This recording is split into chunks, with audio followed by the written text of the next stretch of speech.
Dan kita ingat Bung Karno lagi, bahwa Bung Karno bilang, beri saya 10 pemuda, saya bangkitkan Indonesia. Ternyata negeri ini dibangkrutkan hanya oleh satu pemuda yang adalah anaknya dia. Jadi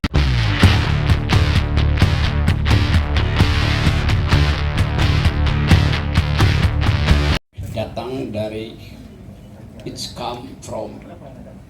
dari hati seseorang yang selama ini memendam kepedihan karena partainya justru dirusak oleh kadernya sendiri. Itu sesuatu yang sangat eksistensial, goresan di situ. Dan kita ingat Bung Karno lagi, bahwa Bung Karno bilang, beri saya 10 pemuda, saya bangkitkan Indonesia. Ternyata negeri ini dibangkrutkan hanya oleh satu pemuda yang adalah anaknya dia. Jadi tadi saya mulai dengan kebangkitan dan kebangkrutan, satu dialektika yang bagus sekali untuk memulai evaluasi. Jadi saya terima kasih Pak Hasto mau berbagi dengan cara yang sangat terstruktur, mengucapkan kritik tapi dengan cara yang terukur. Itu yang kita inginkan. Dan hari ini 20 Mei tetap kita akan ingat itu sepanjang masa hal-hal yang baik dari bangsa ini.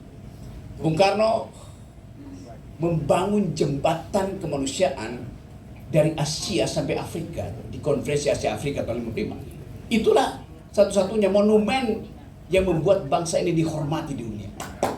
Itu dasarnya. Saya pergi ke Eropa Timur semester lalu dan orang masih bicara tentang 25 April 1955, yaitu Konferensi Asia Afrika. Jembatan kebudayaan, jembatan keadilan, jembatan kemanusiaan dibuat oleh Bung Karno dari Asia menembus Afrika. Sementara seseorang yang mengaku tetesan Bung Karno, dia hanya membuat jembatan penyeberangan dari istana ke rumahnya. Jadi bayangkan, jembatan layang dibuat oleh Jokowi hanya untuk memisahkan dua kegiatan, yang satu dari Pluit, tempat para kapitalis, menuju ke area kumuh di pinggir Kali Angke. Itu juga jembatan. Tapi itu jembatan layang untuk menghindari orang melihat ketidakadilan di Angke yang langsung tiba di Pantai Indah Kapuk. Kalau Anda nyebrang ke situ, jembatan dibikin Jokowi untuk menutupi kekumuhan Jakarta. Bayangkan, ide membangun jembatan terlihat secara fisik dalam upaya menutupi kebangkrutan. Sementara Presiden Soekarno membuat jembatan pikiran dunia. Jadi kita ingin bedakan itu, dan ini adalah janji kita untuk setiap saat di mana ada isu yang tiba-tiba meletup, kita mau akses isu itu dengan kemampuan intelektual. Jadi kepemimpinan memerlukan tuntunan intelektual. Nah, itu yang ingin kita ingat hari ini, dan itu justru yang kita krisis hari ini. Karena saya menerangkan bahwa generasi dia itu kehilangan harapan. Karena oleh Jokowi dianggap bahwa udahlah, cukup 9 tahun yang dibiayai negara, yang lain itu tersier. Disitulah keburukan pikiran hendak dikendalikan oleh kekuasaan. Jadi sebetulnya ini tempat kita membangkitkan kembali harapan bahwa politik harus kembali ke tangan the intellectual. Terima kasih. Terima kasih Mas Rogi, tambah dikit, maaf Kasa. Jadi guna menggelorakan kebangkitan itu, maka rapat kerja nasional juga kami mulai dengan sesuatu yang simbolik, yaitu menyalakan api perjuangan non kunjung padam dari Prapen Grobogan tanggal 17 Mei yang lalu. Kami bawa 548 km. Itu adalah suatu kerja yang diharapkan dapat menggelorakan kembali seluruh spirit perjuangan kita agar bangsa ini tidak mengalami kemunduran, tetapi mengalami kebangkitan kembali. Caranya bagaimana? Tanya Pak Junggur. Terima kasih. Oke, kami persilakan Bang Hasto untuk meninggalkan lokasi. Pengen ketemu lagi Bang. Makanya boleh pindah ke sini biar nggak terlalu jauhan. Oke. Selamat di perjalanan, sukses melanjutkan Rakernas PDI, masyarakat Indonesia, warga negara Indonesia menantikan apa yang akan PDIP berikan kepada sisa dari 58,3% ya kalau nggak salah ya. Bapak Ibu hadirin sekalian dan teman-teman yang tergabung melalui Zoom, kita juga baru kedatangan kakak saya yang cantik nih hari ini, yang tentu saja akan dengan senang hati saya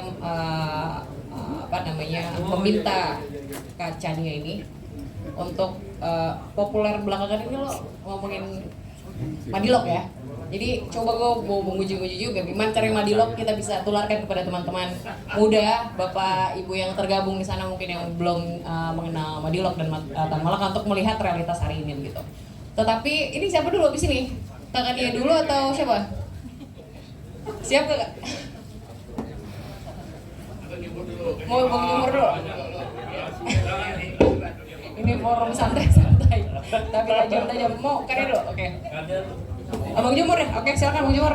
Aku kayak udah gak perlu ngasih pengantar banyak karena tentu saja intinya Bang Jumur kita udah nemuin banyak faktor X kebangkrutan, terutama kalau ngomongin Bang Jumur ya buruh, slow dan lain sebagainya yang teriak-teriak tapi itu kupingnya pada ditutup semua seluruh elit dan kekuasaan. Dan ternyata pada akhirnya Omnibus Law adalah pembiaran pertama yang kita biarkan hingga akhirnya hal-hal buruk lainnya muncul gitu, baik itu di MK, di Kemendikbud, di penyiaran dan lain sebagainya. Ini saya rasa ada salah kita semua dan silakan Bang Jumur untuk responnya. Terima kasih. Ini karena temanya kita bicara yang agak sedikit luas. Saya ingin menyatakan bahwa Indonesia ini adalah negara yang lahirnya ajaib tapi salah urus hingga hari ini. Kenapa ajaib? Karena seolah-olah Indonesia ini keluar dari pakem berdirinya bangsa-bangsa. Anda tahu Latin Amerika, sebuah daratan dijajah oleh negara yang sama, Spanyol kecuali sedikit Brasilia ya, dari Portugis. Itu Simon Bolivar itu akhirnya frustrasi karena dia tidak bisa menyatukan negara atau masyarakat daratan itu menjadi sebuah negara. Dia maunya menjadi republik dan sekarang menjadi belasan bahkan puluhan negara itu di Latin Amerika. Begitu juga di anak benua India, India. Di situ ada Pakistan, ada India, ada Bangladesh, itu semua dijajah oleh bangsa yang sama, tapi merdekanya sendiri-sendiri. Kita melihat ya Inggris ya. Kita melihat juga tetangga kita, ada Malaysia, ada Brunei, ada Singapura. Ya, kemudian mereka merdeka sendiri-sendiri. Indonesia tidak satu daratan dijajah oleh bangsa yang sama atau negara yang sama, Belanda, tapi pas merdeka semuanya ikut negara proklamasi. Ini ajaib. Mungkin perlu ada studi kenapa ini bisa terjadi, karena kok bisa semua orang, semua kerajaan, negara existing negara tuh pada waktu itu ya, itu existing itu sebuah negara berebut kesultanan atau kerajaan, akhirnya mereka menggabungkan diri dengan negara proklamasi. Nah, sekarang udah mulai ada suara-suara kritis setelah bergabung, kenapa jadi seperti ini? Tadinya bergabung dengan asumsi akan menjadi lebih sejahtera bersama, lebih muncul persaudaraan, tapi yang terjadi sekarang mereka berbeda dengan yang mereka bayangkan. Sekarang sultan-sultan udah banyak yang mulai ngomong lagi, kalau begitu akan seperti dulu gitu. Nah ini saya rasa penting di garis bawahi karena memang ini salah urus dan akhirnya Indonesia seperti sekarang. Bahkan tadi Mas Hasto lebih ekstrim lagi soal nepotisme dan sebagainya. Nah, gerakan reformasi yang paling kencang dulu KKN ya, dan sekarang KKN itu berada di depan mata kita, hidung kita. Tapi kemudian seperti tidak terjadi apa-apa. Kemana aktivis, kemana mahasiswa dan sebagainya, atau senior-seniornya. Saya jadi ingat Rendra, dan itu pengalaman saya juga, dan teman-teman barangkali Pak Rocky Gerung. Banyak teman-teman yang masuk penjara, banyak. Ketika masuk penjara dia Raja Wali. Begitu keluar dari penjara tetap Raja Wali. Jadi dia bilang sangkar besi tidak bisa merubah Raja Wali menjadi burung nuri. Dia bilang begitu. Dan banyak para aktivis teman-teman kita yang hadir di sini dan lain-lain itu lulus pada ujian itu. Tapi banyak yang tidak lulus ketika sedikit kekuasaan, jabatan, komisaris dan lain-lain, ya itu bisa merubah Raja Wali menjadi burung nuri. Nah ini yang bahaya Pak Rocky, ya. Jadi barangkali ini dapat kenikmatan sedikit saja sudah lupa tentang arah bangsa ya, atau arah generasi ke depan tuh udah lupa. Yang penting itu lebih ngeri lagi. Jadi itu mungkin salah satu penyebab kebangkrutan kita. Nah, ini harus dievaluasi, penjelasannya mungkin panjang. Nah, saya rasa tidak perlu kita untuk menjadi Marxis ya, untuk menyatakan bahwa the final analysis untuk bangsa kita ke depan adalah kita bicara soal ekonomi. Ya tidak harus. Ya, mirip-mirip lah. Tidak harus menjadi Marxis. Tidak harus menjadi Marxis untuk menyatakan bahwa the final analysis bagi bangsa kita ini penting membicarakan masalah ekonomi. Karena itu saya mau bicara tentang tadi harusnya Hasto ada di sini karena saya sudah bicara juga sebelumnya di luar forum ini, di forum yang lain tentang Trisakti Bung Karno. Trisakti Bung Karno itu buat saya penting banget gitu loh. Dan hampir semua pemimpin nggak ada yang menjalankan itu. Ini saya benci banget gitu. Nah, saya berharap, nggak tahu Pak Saganda mungkin nggak Prabowo menjalankan ini gitu. Jadi mana Pak Saganda mana Pak? Oh, nggak pas. Oh, karena apa? Itu bagus banget. Berdaulat secara politik, berdikari dalam ekonomi dan berkepribadian dalam kebudayaan. Itu dahsyat. Tapi nggak ada keseriusan untuk menjalankan itu, terutama di butir kedua, berdikari dalam bidang ekonomi. Bahkan Pak Rocky, butir 1 dan butir 3 itu bisa juga menjadi semacam bagi berjalannya butir kedua. Tidak sedikit sekarang budaya itu sesuatu yang bisa bernilai ekonomi misalnya. Bagaimana Korea, Jepang dan sebagainya, dia melaunch budaya dia dan sekarang dia pemasukannya luar biasa dari budaya itu. Kita bukan berarti ngejual budaya dalam pengertian murahan ya, tidak seperti itu. Kita punya tempat wisata, kita punya macam-macam yang sebetulnya bisa invite devisa dan sebagainya. Dan kita nggak pernah serius. Nah, kemudian nomor 1 berdasar secara politik juga begini. Kalau ekonomi kita morat-marit, akhirnya ribut satu sama lain, ini terancam kedaulatan kita. Secara politik bahkan terancam. Jadi sebetulnya final analysis tentang pentingnya ekonomi adalah sesuatu yang harus, dan saya sedikit aja di sini dari mungkin perspektif kaum buruh. Dalam yang disebut dengan berdikari dalam bidang ekonomi itu artinya apa? Semua dilakukan sebisa mungkin oleh orang Indonesia, itu artinya. Itu namanya berdikari. Mbak Salsabila Syairah yang amat baik. Kalau bisa modalnya modal sendiri, kalau bisa orangnya orang sendiri yang mengerjakan, ya. Kalau bisa yang beli, yang belanja orang kita sendiri. Sekarang itu, mohon maaf, saya dari gerakan buruh banyak yang seperti Bung Karno bilang, akhirnya Indonesia menjadi platform untuk meningkatkan nilai tambah yang nilai tambahnya nggak dirasakan kita tapi dibawa keluar. Di sini ada pabrik sepatu yang sepatunya tuh nggak boleh dijual dalam negeri. Nggak boleh, ada banyak produk-produk yang diproduksi di sini langsung diekspor ke luar negeri dan nggak boleh dinikmati oleh orang Indonesia, kira-kira seperti itu. Jadi kita hanya sebagai platform untuk diperas buruhnya dengan margin yang besar dijual entah kemana kita nggak tahu. Kira-kira begitu. Jadi itu sangat tidak mandiri, sangat tidak berdikari. Jadi modalnya bahkan kita modal asing. Kemudian orangnya yang ngerjakan sekarang ada tenaga kerja asing lagi. Lebih parah lagi nih presidennya yang sudah diterima kasih oleh Pak Rocky Gerung, terima kasih Pak Jokowi kan gitu, gara-gara atlet menang gitu kan, itu tenaga kerja asing masuk. Kemudian apa lagi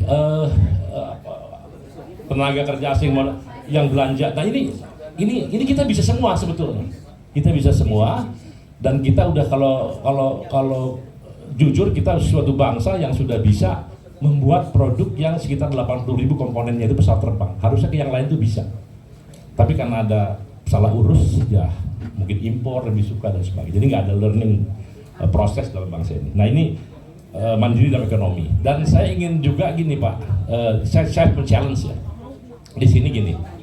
Kita sering mendengar kata-kata soko guru ekonomi Indonesia. Oh indah banget soko guru. Apa? BUMN, koperasi dan korporasi atau swasta.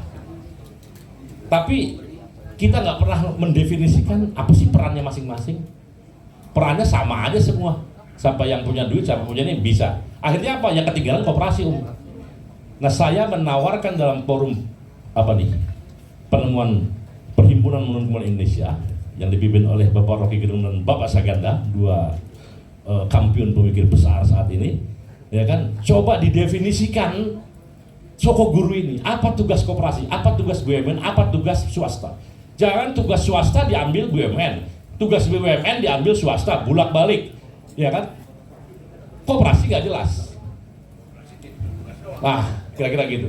Contoh sederhana gini, kalau Anda ke Jepang, Anda tidak akan menemukan industri ikan terpadu penangkapan ikan itu dilakukan oleh swasta.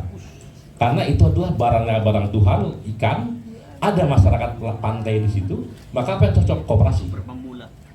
Ya, kemudian Anda pergi ke Eropa, ada penebangan hutan, budaya hutan, tidak ada perusahaan PT yang mengerjakan. Kenapa? Karena tanahnya tanah Tuhan, ya kan, itu renewable, bisa diperbaharui, ya, dan ada masyarakatnya, ya kerjakan oleh koperasi, tidak oleh hak penebangan hutan, HPH dan sebagainya oleh PT-PT itu, ya.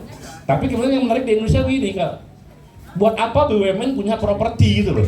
Ada Wika properti, ada PP properti itu, Pak. Kan gila, masa BUMN ngurusin properti gitu loh? Properti kasih swasta aja lah. Dulu ada karya-karya itu karena yang non negara bodoh, yang pinter-pinter ditaruh di BUMN karya, bangun jembatan, bangun ini, bangun itu, penugasan. Dulu memang waktu kita merdeka, sarjana nggak cukup satu bus isinya. Nah, jadi orang-orang pinter disuruh bangun lihat BUMN ini. Tapi sekarang semua udah bisa, kasih aja. Nah, yang menarik, nah yang menarik sekarang justru apa? Perintah Konstitusi UUD 45 pasal 33 bumi, air dan kekayaan yang ada dalam di Konstitusi negara bilang kemakmuran sebesar-besar kemakmuran rakyat. Itu sekarang diswastakan. Negara nggak terlibat. Orang sampai bengek-bengek tuh developer karya-karya atau apalah yang bisnis BUMN sekarang bengek, untungnya cuma 20 miliar di akhir tahun, 50 miliar, kadang-kadang rugi. Itu perusahaan-perusahaan yang BUMN itu. Anda tahu nggak? Batu bara tahun 2022 itu 600 juta ton. Harga batu bara $250 itu kira-kira saya hitung dulu pada waktu itu ya. Revenue dari batu bara 2.300 triliun, 400 triliun. Negara cuma menerima sekitar 340 triliun. Jadi ada 2.000 triliun itu dibagi ke segelintir orang aja, swasta itu. Wah, ini gila. Jadi maksud saya Pak Rocky, tolong jelaskan. Harusnya BUMN yang mengerjakan itu. Kalau harus swasta, oke lah, bagi hasilnya agak serius sedikit. Jangan cuma sekenaknya gitu loh. Nah, ini saya rasa nggak adil dan pasti Indonesia akan bangkrut kalau kita tidak punya sistem ekonomi yang memastikan peran-peran daripada Sokoguru perekonomian. Dan kalau itu kita lakukan, insya Allah kebangkitan nasional dimulai dengan kebangkitan ekonomi. Karena saya mau jujur Pak Rocky, solidaritas global itu sekarang ini kita bisa didengar kalau kita menjadi somebody ya, kira-kira gitu dalam sebuah pergaulan antar bangsa. Dulu somebody, karena kita Bung Karno merdeka begitu gagah, kita didengar orang, walaupun kita masih jauh miskin sekali. Tapi sekarang udah 75 tahun masih bahkan lebih ngaco pemikiran-pemikiran besarnya, dan kemudian kita secara ekonomi juga tidak bangkit, banyak yang miskin, harus dikasih makan gratis, kita akan susah dalam kancah global. Jadi saya rasa itu penting. Mari kita pastikan kita mandiri, berdikari dalam bidang ekonomi, laksanakan ajaran Trisakti Bung Karno. Terima kasih. Billahi fisabilillah. Wassalamualaikum warahmatullahi wabarakatuh.